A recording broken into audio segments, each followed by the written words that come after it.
Ant-Man and the Wasp Quantumania Breakdown. Easter eggs and details you missed. The Ant-Man and the Wasp Quantumania is MCU's 31st film installment and the first film to kickstart the Phase 5 of the MCU's multiverse saga. The movie got very hyped from its first teaser, trailer, and even leaks, all for that one character who is arguably a game changer in terms of power level and an overall threat in the Marvel Cinematic Universe.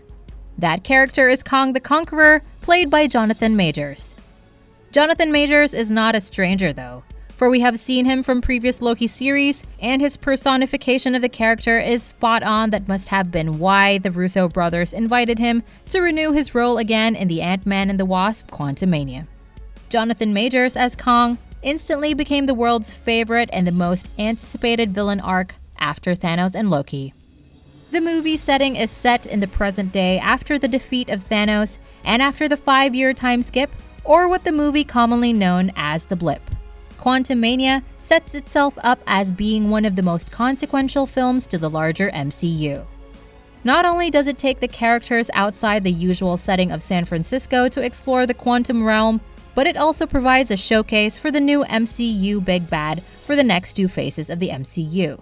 The story is more of an Ant Family title than an Ant-Man solo movie, as it features Scott Lang butting heads with his teenage daughter Cassie. She was recently arrested for fighting the police and using her father's technology to downsize police cars to fend off peaceful protests against homelessness and rising rents. But she's also a scientist of sorts.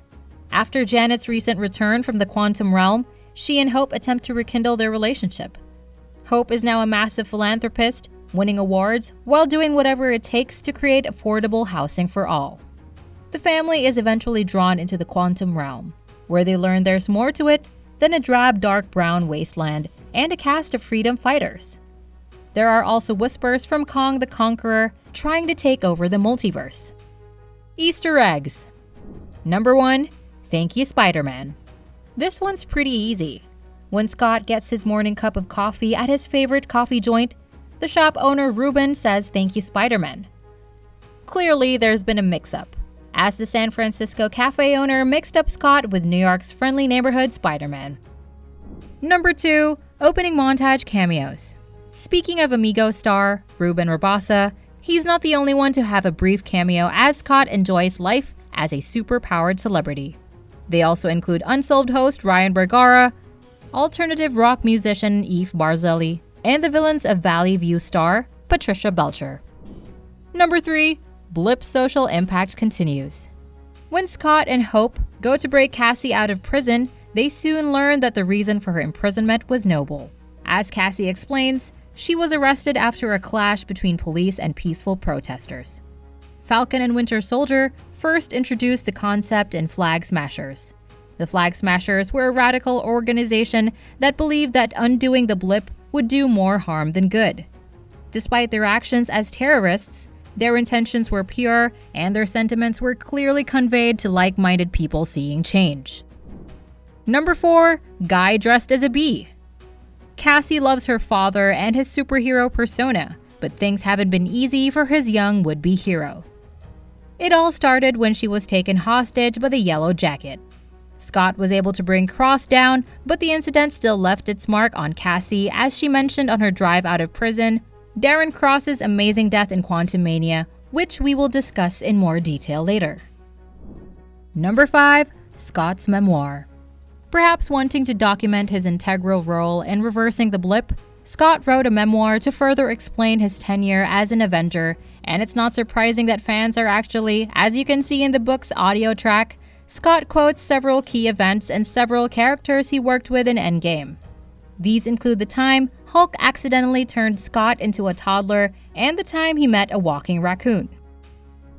Number 6. Quantum Freedom Fighters.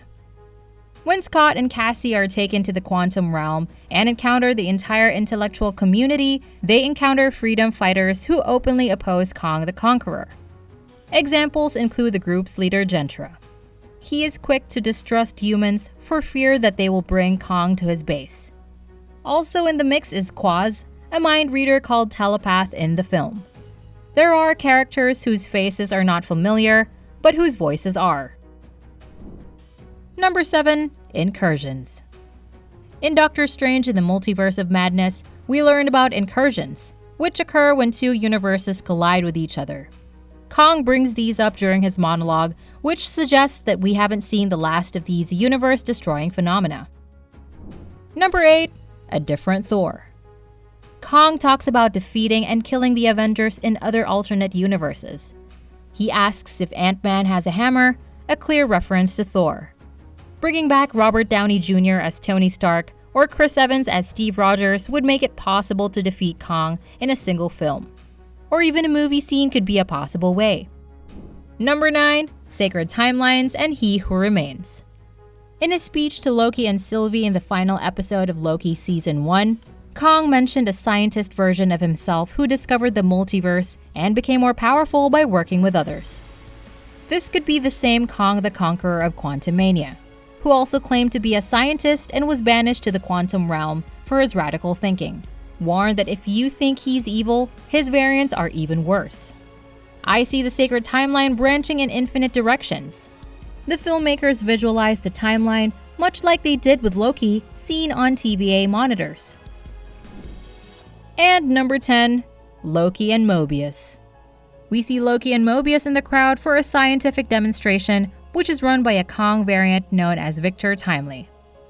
In the comics, Timely settled in America circa 1901, where he was a mayor of a town and developed advanced technologies in secret. No doubt, Timely will factor heavily into Loki Season 2, which is set to release later this year.